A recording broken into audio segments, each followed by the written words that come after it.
Ladies and gentlemen, it's Monday. It's a beautiful Monday.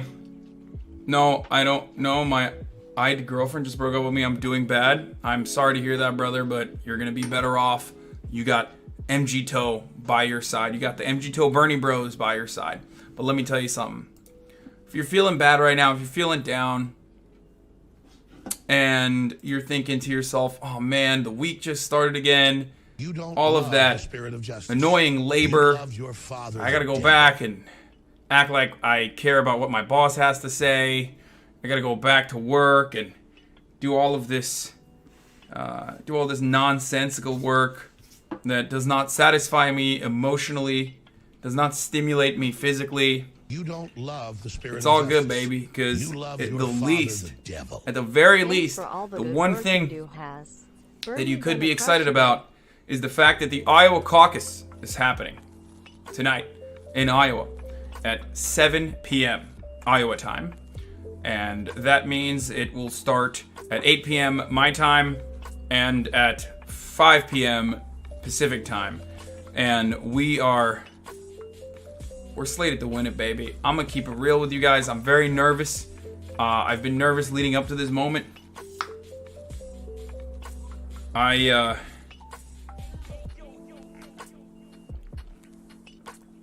I'm scared, but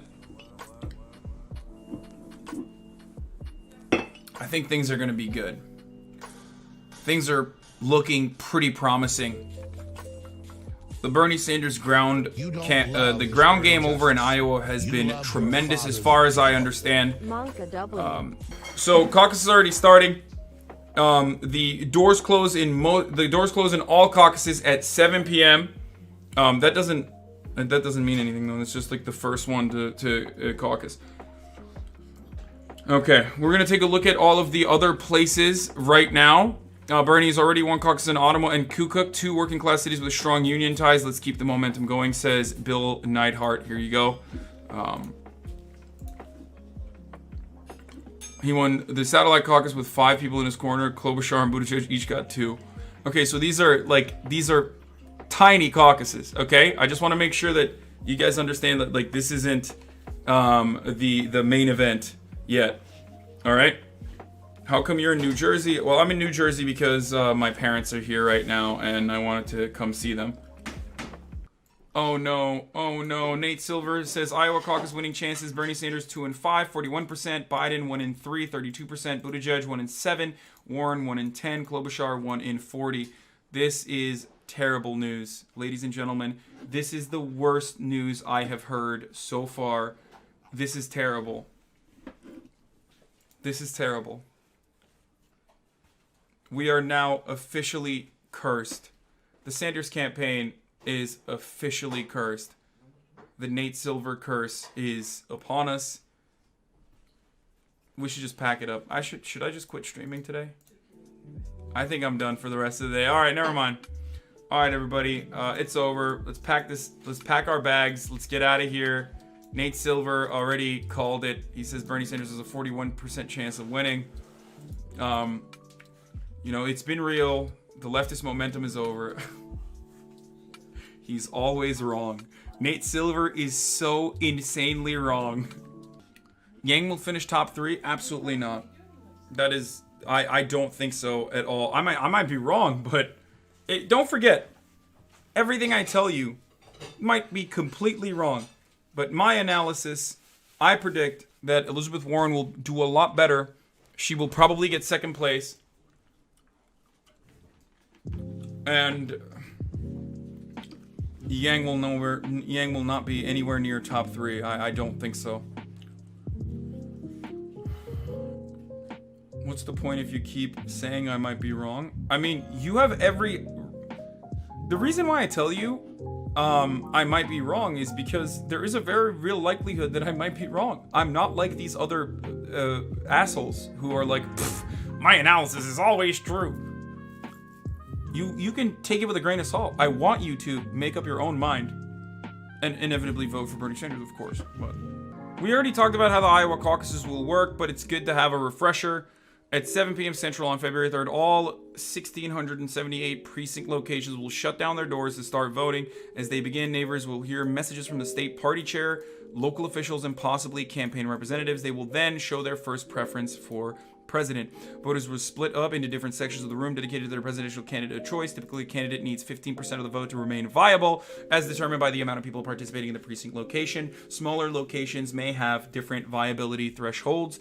If a candidate is not viable, their voters can realign to another candidate or join together to create a group in support of another candidate that meets the threshold.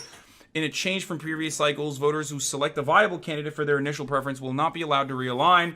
In fact, they will be given a presidential preference card to write their choice down to create a paper trail in case a recount is requested. So, this is the scary part of this, is that, like, if you have, like, if you're a plus 15%, if you're plus 15%, you're not allowed to change your mind, which, like, completely destroys the caucus. It, like, completely eviscerates the caucus mentality. Now, that's really terrible for Bernie Sanders specifically, because most of the candidates that are under 15%, that are not going to reach 15% viability, are not pro Bernie Sanders. So even if Bernie Sanders makes a good case and changes people's mind, even if Bernie Sanders precinct captains make a good have good takes and change people's minds, specifically from the Warren camp, for example, they will not be able to pick them if Warren has already reached the 15% viability when the caucuses start. Instead, they will be able to go to Elizabeth Warren, though, if they're coming from Amy Klobuchar's camp, or if they're coming from Andrew Yang's camp, or if they're coming from Pete Buttigieg's camp, they can go to Elizabeth Warren. This is important. The reason why this is important is because Elizabeth Warren has been running the Unite the Party messaging for the past couple of weeks now, and I think that is probably going to pan out well for her as an electoral strategy. I think, especially in caucuses. Now, I don't know what the percentage of people who switch after the first round were in 2016. That would be interesting to find out. But almost everyone who switches after the first round switches because their candidate was non-viable anyway. Here is Wall Street Democratic mega donor Steve Ratner confirming that there is a lot of activity trying to stop Bernie Sanders. And I see this very much now happening already among my activist Democratic friends. The more people are getting scared about a Bernie Sanders candidacy for two reasons. First, because they think he'll lose. And second, they think if he wins, he'll implement the kinds of policies that I outlined a few minutes ago, which are so far away from the center of the Democratic Party. So there's a lot of activity around trying to, quote, stop Bernie, although it isn't called by that just yet. And that's and Mike Bloomberg could well play a role in that as an alternative to Bernie Sanders. But as you also point out, for that to happen, Biden has to, in effect, not do as well as people expect, whether it's second, third, or fourth.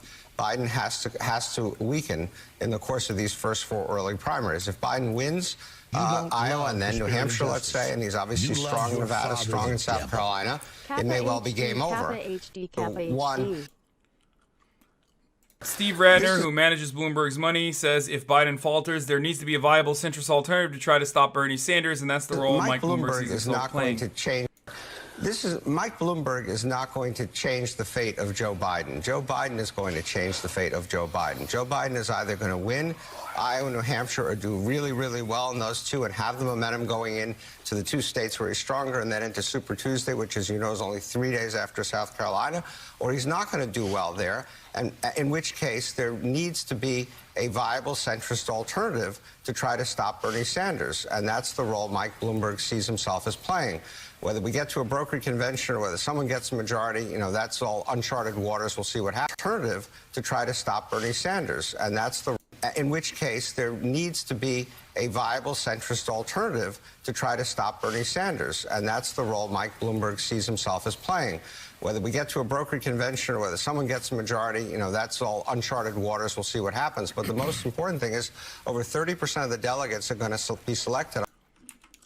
So, in the instance that Joe Biden fails because he's not campaigning well right now, and he's not even, like, He doesn't even have a lot of cash nor support from the regular DNC aristocrats that would normally float Joe Biden. We have Michael Bloomberg to pick up the pace, to pick up the slack in Super Tuesday states, to force a brokered convention, in which case the superdelegates will get activated. Imagine openly stating this on MSNBC. Openly stating this on MSNBC, dude.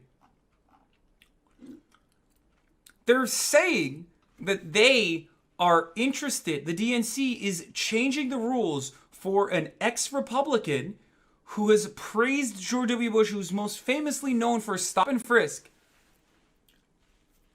They're saying they would prefer him to come in and spoil the candidate instead of the front runner. And then they have the audacity to turn around and talk about democracy and how they love this process, or how Bernie is not a uniter and that other candidates are going to be the uniters.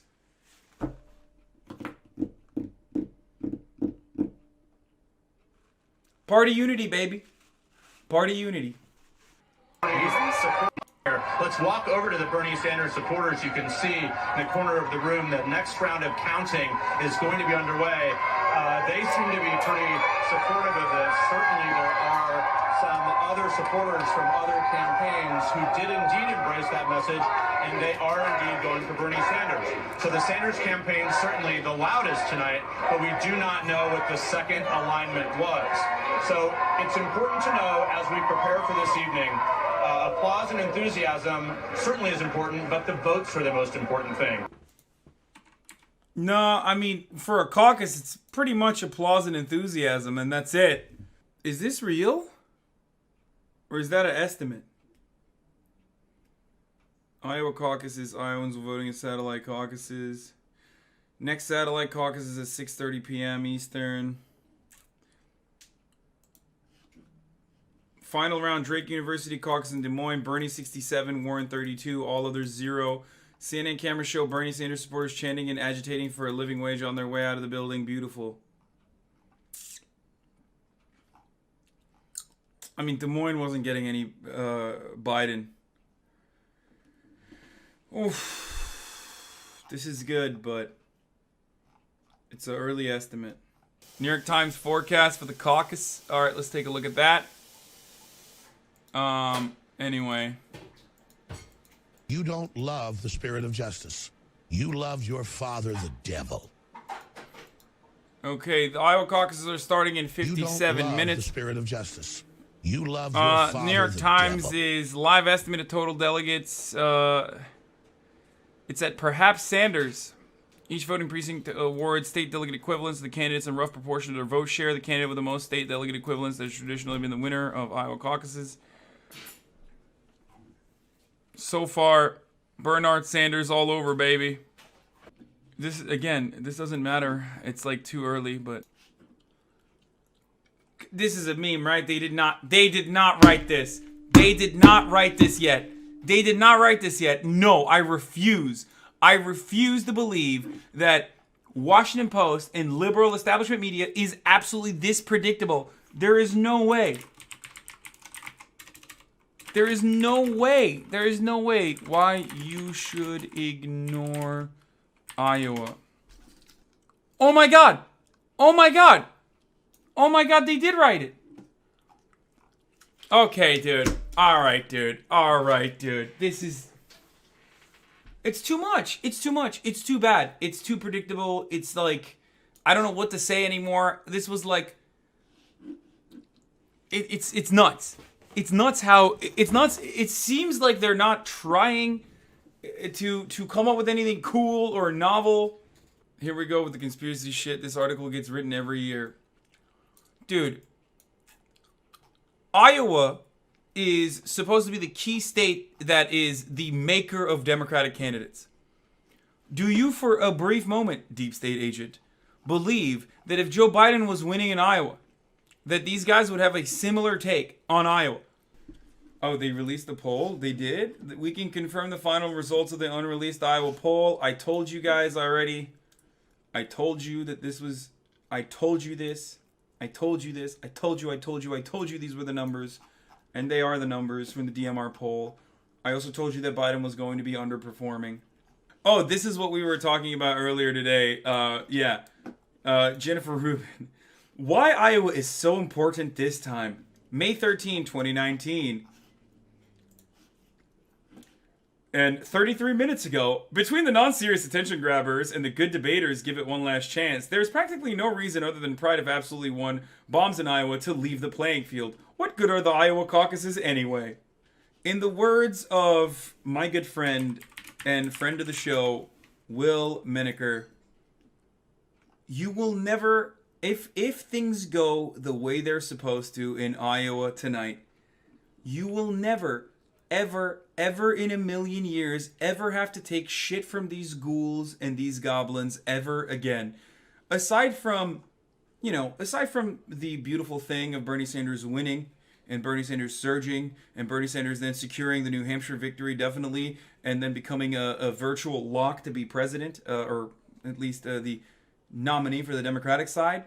Aside from all of that, the other beautiful situation here is that you will never have to listen to any of these ghouls ever again, and all of your suspicions will be confirmed. That they don't know anything, that they are hiding behind the default position of neoliberalism to act like they have a scientific approach to what's going on, when in fact all they're doing is looking at data a certain way to make it seem like Bernie Sanders is just not viable, or to make it seem like Bernie Sanders is just bad. He's a bad candidate because he's bad, because he's not electable. And electability is the only thing you should focus on and nothing else. You don't love the spirit of justice. Okay? You love your father, the devil.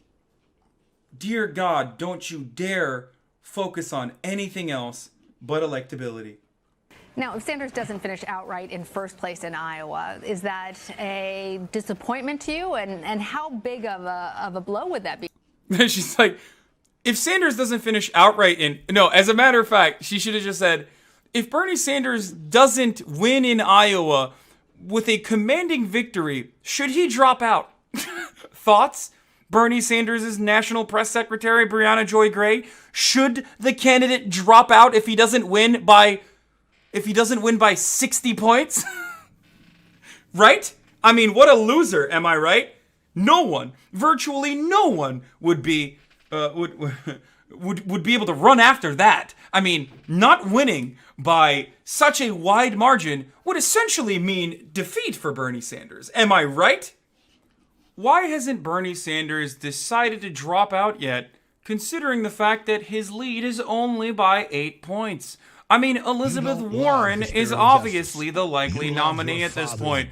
Why is Bernie Sanders taking the chance away from a woman?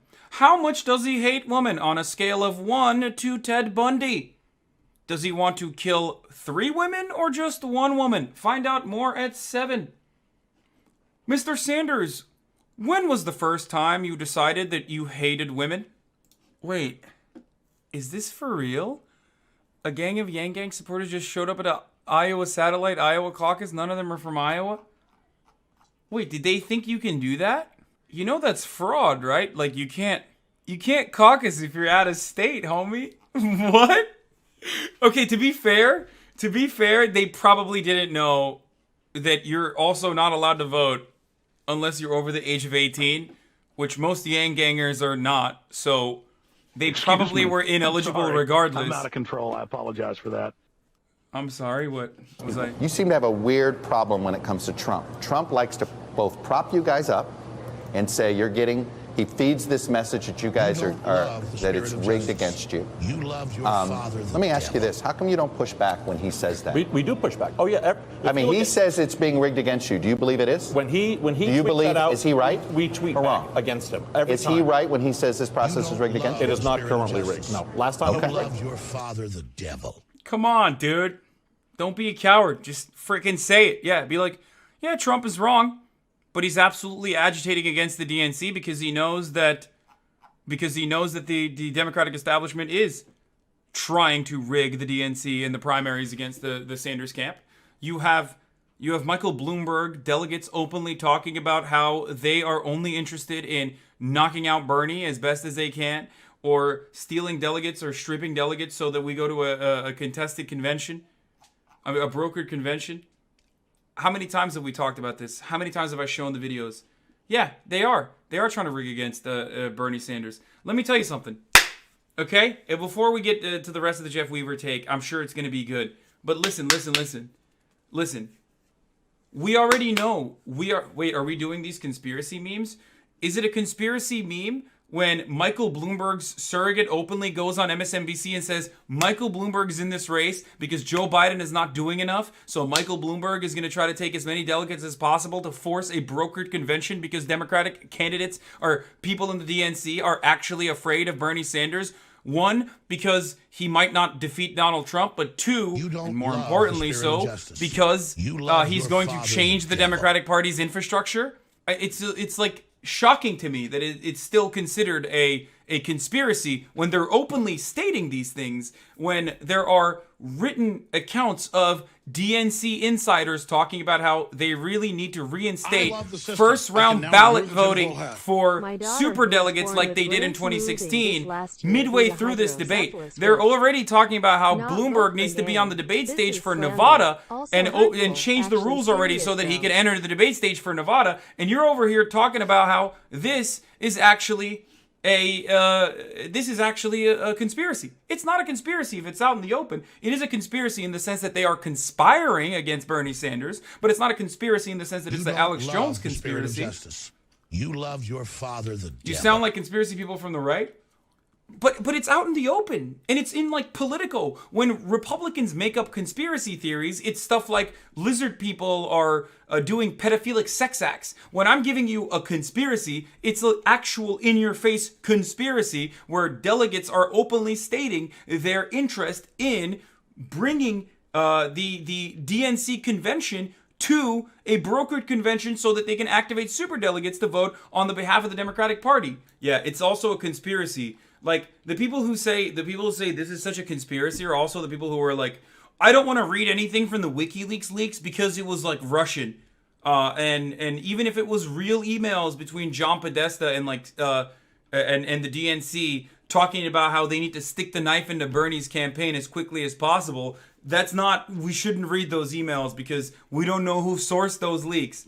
Like, these are the same people who are like, that's a conspiracy, let's not talk about that. It's like, okay. Well, let me tell you something. You guys might think that's a conspiracy. You guys might act like in your ivory towers, in your neoliberal circles, in your bi-coastal hubs of culture. You might think, these are conspiracy theories. Normal Americans don't pay attention to this shit. No, they can smell. Those idiots in Middle America can smell your bullshit from a mile away. Okay? The mind of a liberal voter is so corrupted by watching MSNBC and CNN and mainstream media outlets in general, that they legitimately think that Hillary Clinton is not a despicable figure hated by the overwhelming majority of Americans. It's absolutely shocking. And they will always point to the numbers. Like, they'll always say, the popular vote. Well, look at the popular vote. Hillary Clinton won by 3 million votes. It's like, well, I voted for Hillary Clinton, and I think she fucking sucks. So what does that tell you, dude? Anecdotal. Hillary Clinton's favorability ratings were tanking. So, for those of you, someone was asking about this already. So there are currently 3 numbers that we're going to be getting. The first preference shows the number of people supporting the candidate in the first round of caucusing. This is when some people are not going to hit the 15% viability threshold. And then there will be a second round where they can go and caucus with someone else. That's when Joe Biden and Amy Klobuchar and Andrew Yang and Michael Bennet, all the people that haven't dropped out yet, they will have the opportunity to go to Elizabeth Warren or Bernie Sanders or Pete Buttigieg's camps. So we shall see what happens in that race, of course. But the final preferences will show how many people supported each candidate during the second round of caucusing, similar to the popular vote. And the state delegate equivalent is calculated based on the final preference totals. It's the number of state convention delegates that a candidate would eventually win based on local results from precinct caucuses. So, anyway, I predict, of course, a Michael Bennet victory, a decisive Michael Bennet victory. As you guys know, this is what I've been talking about. That's right. Well, let me give you a sort of a sense of what's happening right now. If you look behind me, you see them. They're all ready to go. These are the people who are caucusing for Joe Biden. They're enthusiastic, but frankly, a smaller number so far. There's about 25 minutes until we're going to get a total sense of the number, why? which Show means the Bernie we'll one. get a sense of how many people need to be in each camp to be viable. This is also a smaller group, but hardy. That's Andrew Yang has Yang's more group people than here. Bernie said. Andrew Yang has more people than Joe Biden, dude. A supporter for Tom Steyer here in Polk County. This is probably so far, at least over on this side of the room, the largest area. That's for Elizabeth Warren. You see there are a lot of people here who are ready to caucus for Elizabeth Warren. At least they're wearing the stickers, they're holding the signs. It doesn't mean that they're actually. I wonder where the Bernie supporters are. I guess they didn't show where up. they came or what they came Where are the Bernie intending to do. supporters? This is the whole Warren area, and if you come down here. There's a whole long corridor down there, and down at the other side where you saw Jake earlier, Amy Klobuchar, Pete Buttigieg, and the rest of the candidates are down there. Wait, Wait. What? Wait, did I just mishear that?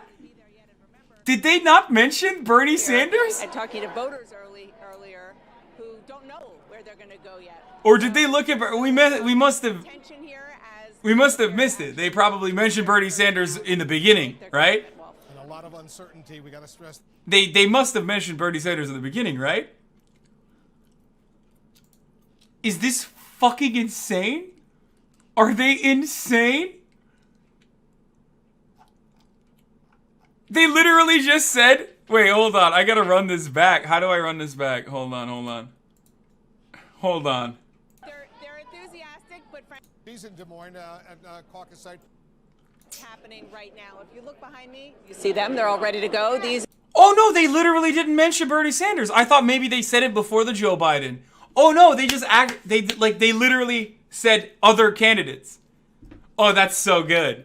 Oh, that's so good. You don't oh, love that's the so spirit of good, justice. dude. You love your father. That's the devil. so good. Ha ha ha, she was But yeah, screaming, it's not of course saying a his name. conspiracy theory.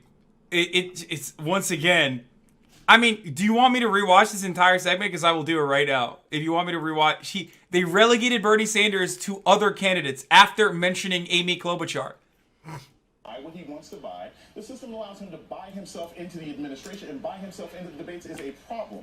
But to call him an oligarch, I think, is a misnomer in this environment. And again, you're looking for somebody who's part of the 1%. Do you call him an oligarch? No, you don't. You say he's a rich guy. Just because somebody has a tremendous amount of money doesn't mean that they're not necessarily...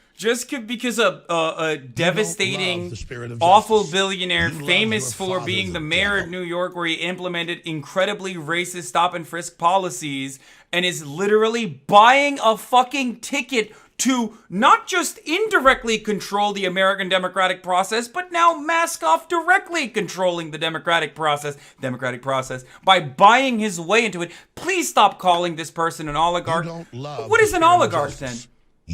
What is an oligarch if not a wealthy person who has outsized power and outsized representation due to their wealth? What is it? What is an oligarch then?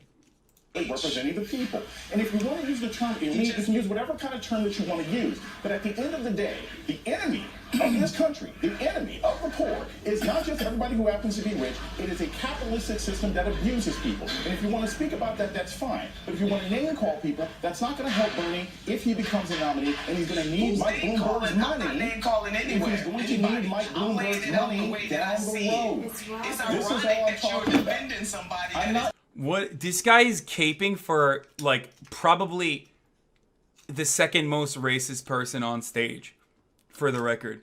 Like, and he's about to cry. Imagine caping for the second most racist person on that stage after Joe Biden. Like, geez, Lord mercy, dude. It is just... defending rich people. I'm not defending rich people. Yes, you I know are. this You are works defending on Twitter him. because that's how you guys operate. My man wants that MacBook and catering so bad. He's like, come on, Mr. Bloomberg, please, I need that new MacBook. I need that new iPhone. I heard in the news that every one of your campaigners get this. Let's get this bag. Michael Bloomberg 2020, baby. Let's go.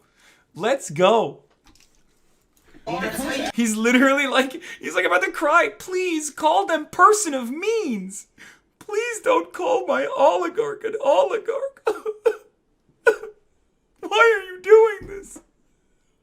I'm so sad. Why would you? Michael Bloomberg, he's like taking out dollar bills, like patting up my tears with $100 bills. Bernie Iowa caucus is so big that it's literally displacing Biden supporters. This is the Bernie group. It's so big that, in fact, that middle section right there with all those folks in it, that was the Joe Biden section. And they actually moved the Joe Biden section because they didn't have room for all the Bernie supporters that are showing up here. Oh, yes. This is the Bernie yes. group. It's so big that, in fact, that middle section right there with all those... Oh, my God. They're going to be like, all the people that couldn't fit in the Bernie section of the caucus are now voting for Joe Biden. That puts Joe Biden at the lead here. Sorry, new rules. If you don't fit in your caucus section, that automatically means you are now in the Joe Biden caucus section. Therefore, you're voting for Joe Biden. It's locked in. We can't do anything about it. Sorry. The entrance poll breakdown. Caucus. This is Bernie Sanders territory. Look at this. 51% of the 17 to 29-year-olds are with Bernie Sanders here. That is 35 points higher than the next closest competitor. What?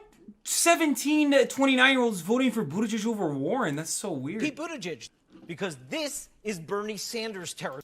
Jesus Christ, dude. Folks will move to the middle.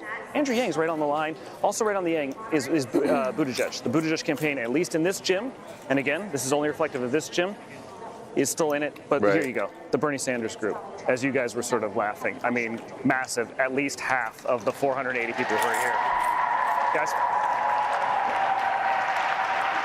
And they're well aware when you pan the camera. He's pissed. So look, you will see from... He's literally pissed. They're so butthurt, dude. For example, Michael Bennett. I mean, there's no. Why are they so butthurt? Looking like zero. You're not supposed to be openly contentious against one of the many Democratic Party. Like this is the Democratic primary. I thought these guys were liberals. Okay, so on first alignment, Joe Biden got 16.8%. Pete Buttigieg got 541. Bernie Sanders got 537, 21.7%. Pete Buttigieg with 20.9%. Joe Biden at 16.8%. Elizabeth Warren at 16% at 399. Now we're going to look at final alignments or second alignments with delegates changing. It's again, this doesn't really mean anything. It's only 8.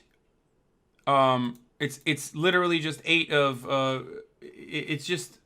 Like, it's nothing. It's 1% of the reporting. It's less than 1% of reporting. It doesn't mean anything yet. It's too early. It's too soon. What I'm shocked by is Deval Patrick not getting a single vote so far. Absolutely devastating. Andrew Yang with only 50 at 2%. Also devastating. Biden, Pete, Warren, Bernie. Final realignment. Warren got 52. Oh my God. Okay, so remember how I showed you guys the Ames precinct before, where Bernie surged and he was the only one who got first round. He only got the first round viability. Notice how every single candidate after in Ames got together to push for Pete Buttigieg. Warren went up from 42 delegates, to 52. So she was only able to secure 10. Pete Buttigieg, I don't remember how much he had, but went up to 53 and even passed Warren. So this is like, obviously every precinct is different, but this is important to notice. This is part of the reason why Pete is surging all around, especially in second realignments, because most of the candidates are compiling under Pete Buttigieg as the moderate choice if their candidate is not working for themselves, if their candidate does not get viability. What I'm confused by here, however, is the holdup at DNC. It's very frustrating. I don't like this.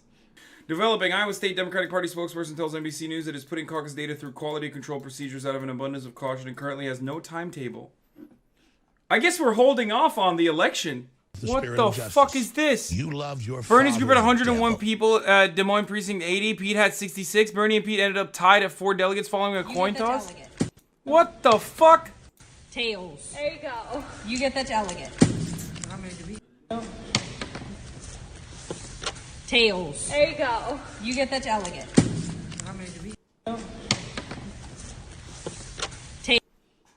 We need foreign interference in these fucking elections, dude. Okay? Like, American elections are so scuffed that if Bolivia tried to have elections like this, we would immediately coup d'etat. Like, there is no question. Oh, wait. We did that already. Never mind. Okay.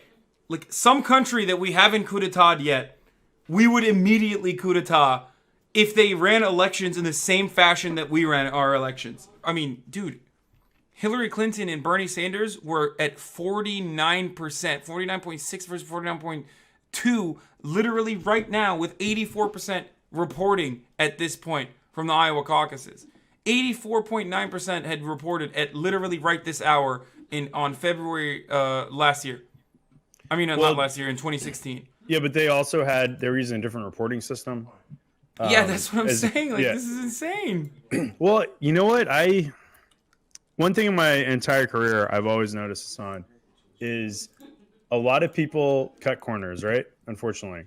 And I just wonder if people ran this all the way through. So I just don't know. I mean, but like we knew this was going to be a bad idea. Like everyone was saying like this is going to be a terrible idea. Boomers don't know how to use these sorts of applications. Like it's going to be difficult to put together. We don't know who made the application. As the statement says, they also are having to tabulate 3 different results report out. I would argue that was like a huge failure. I think like in deciding that, but. A system where the vote is taken literally by having people stand around in groups is apparently being disrupted by a software failure. Yeah, that's the thing. So when people told me, Hassan, this is terrifying. Like the DNC is going to rig this. I was like, how? It's literally the most difficult. It's literally the most difficult voting system to rig. Okay, if you had regular primaries, they are infinitely easier to rig than a caucus system because it's literally one phone call. Every single person that participates is in the room, so it's virtually impossible to rig. How the fuck does no one know who made this application? This doesn't make any sense. Campaigns are now demanding recounts? Really? Wait, hold up. This is so scuffed. This is so broken, dude. It's, just welcome to American politics. I don't even know anymore. I don't even know if this is because, like... Oh, Jesus Christ. I don't even know if it's, like, because Bernie's winning or whatever. I don't think it's that. I really, I think it's completely just, unfortunately, error, so... The phone line to the Iowa Democratic Party isn't working. Some precinct chairs are being told to take photos of the results and then text them over. You love your father, the devil. Yeah, I'm hearing Iowa Democratic Party partner with a group led by Robbie Mook, Hillary's campaign manager, to develop strategies and systems to use tonight. Can't make this shit up. You don't love the spirit of justice. You don't love the spirit of justice. You love your Both father, parties in the Iowa devil. and their app and web development vendors partnered last fall with Harvard's Defending Digital Democracy Project to develop strategies and systems to protect the results and deal with any misinformation that's reported on caucus night. They work with campaign experts Robbie Mook and Matt Rhodes, as well as experts in cybersecurity, national security, technology, and election administration, and simulated the different ways that things could go wrong on caucus night. I'm glad that they simulated the ways that things could go wrong on caucus night and decided that this was the best way to do things. Very cool, dude. Listen in as you report them, Sean? Yep. All right, let's listen. All right. Okay. Hi. Hello? They hung up on me. They hung up on me. Okay. I've got to get back in line on hold. Oh. They just hung up. It's so frustrating indeed. Sean, we're going to stay in close touch. Okay. Very cool. Seems good. This, but Seems good and normal. Sanders and Biden live to fight another day. And good. Right. Coin But if tosses. people have to wait till 2 in the morning to find Names out. being that's not called so out good. of a freaking hat. goes by if the Iowa caucus live updates, technical issues. The Iowa Dems are requiring the Democratic Party, the campaign wants a full accounting regarding the methods of quality control. Later, attorney for Biden campaign tells Iowa Democratic Party that the campaign wants a full accounting regarding the methods of quality control you are employing, an opportunity to respond before any official results are released. Okay? There you go. There. The Biden campaign is saying, like, you need to give us the results first before we respond to them, which is insane to me. I don't understand. So the Biden campaign general counsel writes Iowa Democratic Party about considerable flaws in tonight's Iowa caucus reporting system. The app that was intended to relay caucus results to the party failed. The party's backup telephonic reporting system likewise has failed. Here is the email. Troy Price, chair, to Kevin Geiken, executive director, Iowa Democratic Party.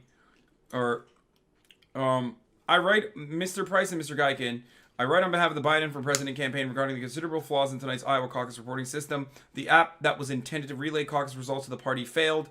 The party's backup telephonic reporting systems likewise has failed. Now we understand the caucus chairs are attempting to, and in many cases failing to, report results telephonically to the party. Who the hell says telephonically? These acute failures are occurring statewide. We appreciate that you plan to brief the campaigns momentarily on these issues, and we plan to participate. However, we believe that the campaigns deserve full explanations and relevant information regarding the methods of quality control you are employing, and an opportunity to respond before any official results are released. Yes, suck one, Joe Biden. I hope they leak the hell out of those results as quickly as possible, okay? That is absolutely insane to be like, yeah, no, don't release the Iowa results before we get to look at it first, and we have an opportunity to respond to the Iowa results. Okay, bro, get mad, okay? Ho's mad. You lost, all right? Shut the fuck up. What is this? You don't get to make demands like this when you're not even in fourth place, okay? Shut up. For reporters looking ahead to the Nevada caucus, the Nevada Dems refuse to tell the media who built their app. Dude, FEC reports would seem to suggest it was built by, wait for it, Shadow Inc. This is the same exact application and the same exact process and the same exact kind of secrecy that revolved around the first situation.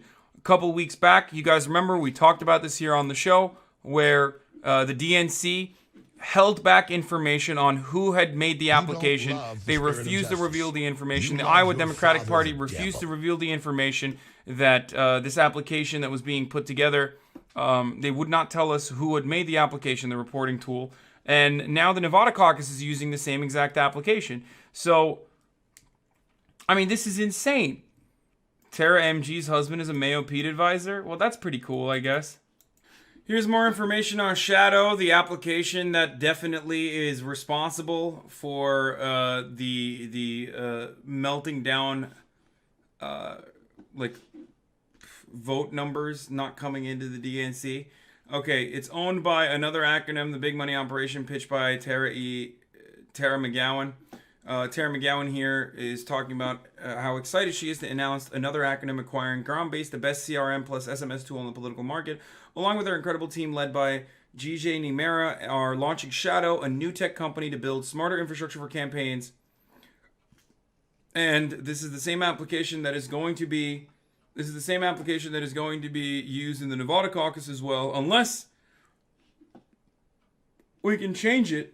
That the app would reset if the screen wasn't kept open. Yeah, this tracks with what H. Bizzle was telling us as well, that if you didn't keep your finger, remember H. Bizzle came in and talked to us, that if you didn't keep your finger on the application would X out and reset completely. That's what we heard before anyone else as well.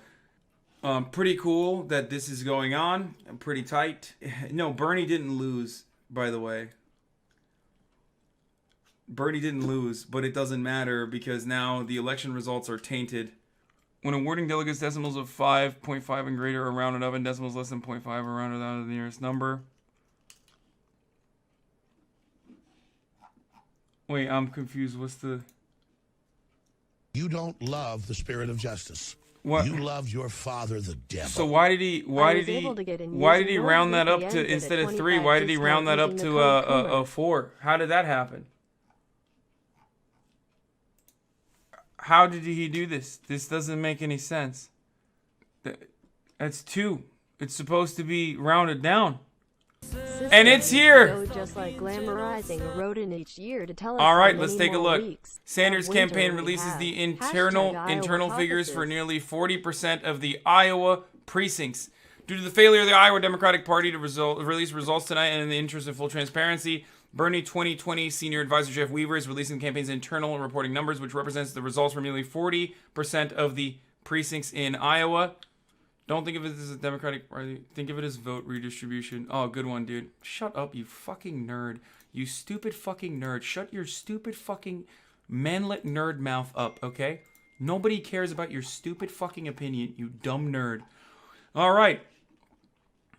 And the results show the final count at Amy Klobuchar for 10,000, Bernie Sanders 24,496, Elizabeth Warren at 16,906, Pete Buttigieg at 18,000. So that's second place for him. Amy Klobuchar at 10. This tracks with the DMR poll results. This tracks with what we were seeing already. Joe Biden with 12,000. With Bernie Sanders winning 29%, getting 29% of the final count, and Pete Buttigieg getting 24% of the final count, 29.6 to 24.5. Tulsi with a strong 0.01.